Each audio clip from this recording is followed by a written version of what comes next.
ही निवडणूक जाहीर झाल्यापासून त्याच्यामध्ये दोन खेळाडूंच्या भोवतीच ती फिरली. एक म्हणजे शिवसेना आणि दुसरा म्हणजे भाजप.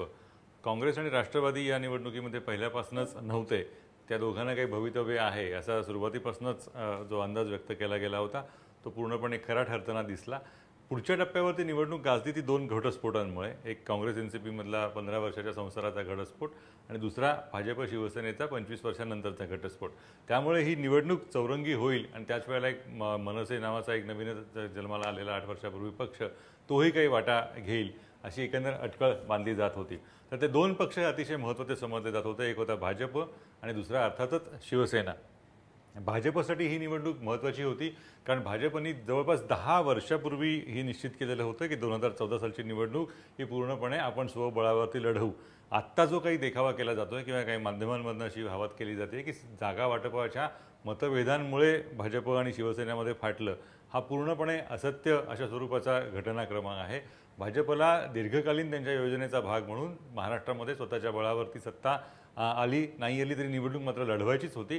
कारण ज्या काळापर्यंत ज्या टप्प्यापर्यंत सहयोगी पक्षांना किंवा आघाडीच्या घटक पक्षांना घेऊन भाजपला राहावं लागत असेल त्या काळामध्ये त्या टप्प्यापर्यंत भाजपचा विकास होऊ शकत नाही हे अगदी दृष्टीपथात दिसत होतं. त्यामुळे भाजप आज ना उद्या स्वबळावर लढणार हे अगदी उघड होतं. फक्त त्यात झालं एवढंच की नरेंद्र मोदी आणि त्यांना मिळालेलं पूर्ण बहुमत यामुळे हा जो घटस्फोट होता तो उद्या होणार होता तो आज झाला. त्यामुळे निवडणुकीमध्ये चुरस निर्माण झाली.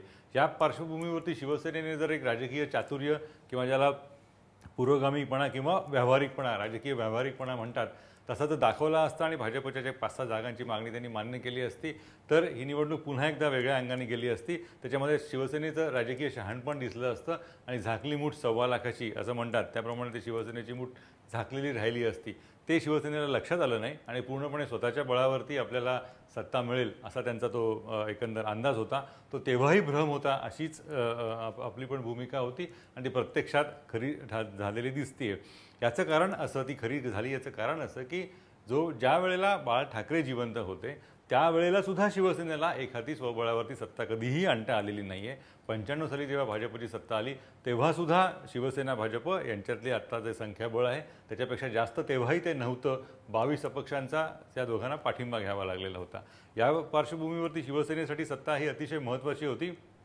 15 वर्ष विरोधी पक्षाचं राजकारण केल्यानंतर किंवा राजकारण करावं लागल्यानंतर विरोधी पक्षात बसावं लागल्यानंतर सत्ता मिळणं हे शिवसेनेसाठी अस्तित्वाची लढाई होती. कारण 20 वर्ष एखादा प्रादेशिक पक्ष सत्तेशिवाय टिकवणं हे फार मोठं आव्हान असतं. उद्धव ठाकरे यांना पेललं असतं की नाही याविषयी शिवसेनेच्याच मनात संदेह असल्यामुळे त्यांना कसंही करून सत्तेमध्ये यायचं होतं. त्याच वेळेला हा भाजपचा एक दबाव वाढत गेला. त्यातलं एकंदर सांगाती लावण्यामध्ये शिवसेना कमी पडली आणि त्यांनी स्वबळावर जायचं ठरवलं. त्याचा जो काही परिणाम दिसत होता तो आता जाहीर झालेला आहे. शिवसेनेच्या संख्याबळामध्ये फार काही क्रांतिकारक म्हणावी अशा स्वरूपाची वाढ झालेली नाही आहे. मीच मुख्यमंत्री होणार किंवा शिवसेनेचाच मुख्यमंत्री येणार अशी दरपोक्ती उद्धव ठाकरे शिवसेनेचे प्रमुख गेल्या काही दिवसापर्यंत ती व्यक्त करत होते, जाहीर सभांमधून मांडत होते. तसं काहीही झालेलं नाही आहे. त्यामुळे शिवसेनेला आता याच्या पुढच्या काळामध्ये दुय्यम भूमिका घेऊन महाराष्ट्राच्या राजकारणामध्ये राहावं लागेल. जर आघाडी झाली असती सेना आणि भाजपची युती झाली असती तर शिवसेनेला जरा एक त्यांच्या अधिकाराच्या स्थानावरनं भाजपशी बोलता आलं असतं. तसं झालेलं नाही आहे. त्यामुळे इतके दिवस भाजप दुय्यम भूमिका शिवसेना मुख्य भूमिका असा एकंदर राजकारणाचा महाराष्ट्रातला प्रघात होता. तो आता बरोबर उलटा होईल. भाजपकडे मुख्य भूमिका जाईल, शिवसेनेला दुय्यम भूमिका घ्यावी लागेल. या दोघांच्या एकंदर भूमिका मध्ये गोंधळ निर्माण झालेला असताना राष्ट्रवादीने स्वतःची एक पर्यायी भूमिका जाहीर करून तिसराच गोंधळ निर्माण केलेला आहे. तो म्हणजे भाजपला आम्ही बाहेरून पाठिंबा देऊन असं सांगितलेलं आहे. भाजपचे नितीन गडकरी असतील किंवा खुद्द पंतप्रधान नरेंद्र मोदी असतील यांचा राष्ट्रवादीला तत्वतः विरोध नव्हता हे आत्तापर्यंत अनेकदा जाहीर झालेलं आहे. स्वतः मोदी राष्ट्रवादीला निवडणुकीच्या आधीपासूनच बरोबर घ्यावं या मताचे होते. स्थानिक पातळीवर राष्ट्रवादीला विरोध होता आणि भाजपची व्यापक भूमिका अशी आहे की राजकारणामध्ये कोणीही अस्पृश्य नसतो. त्यामुळे हा एक NCPच्या भूमिका हा शिवसेनेसाठी मोठा कोलदांडा ठरेल असं दिसतंय आणि त्यामुळे शिवसेनेला अधिकच बचावात्मक भूमिका घ्यावी लागेल. कारण जर आपण पाठिंबा दिला नाही, आपल्याला जे काही दिलं जातंय ते जर स्वीकारलं नाही तर भाजप राष्ट्रवादीचा हात धरून सत्ता स्थापन करू शकेल किंवा राष्ट्रवादीच्या अप्रत्यक्ष पाठिंब्यावर सत्ता स्थापन करू शकेल अशी परिस्थिती आलेली आहे. अशा वेळेला जे होतं ते गमावलं. शिवसेनेने अशी भूमिका अशी वेळ त्यांच्यावरती आलेली आहे. त्याच वेळेला भाजपला जे गमवायचं होतं ते त्यांनी गमावलं हा भाग आहेच, पण जेवढं कमवायचं होतं तेवढं मात्र कमवता आलेलं नाही आहे. सुरुवातीपासूनच लोकसत्ता आणि एकंदर आम्ही जी काही मांडणी करत होतो त्याच्यामध्ये भाजप हा 120-125च्या टप्प्यामध्येच राहील अशीच एकंदर आमची पण मांडणी होती. तसंच घडताना दिसतंय. भाजप 122-125च्या वरती काही जाताना दिसत नाही.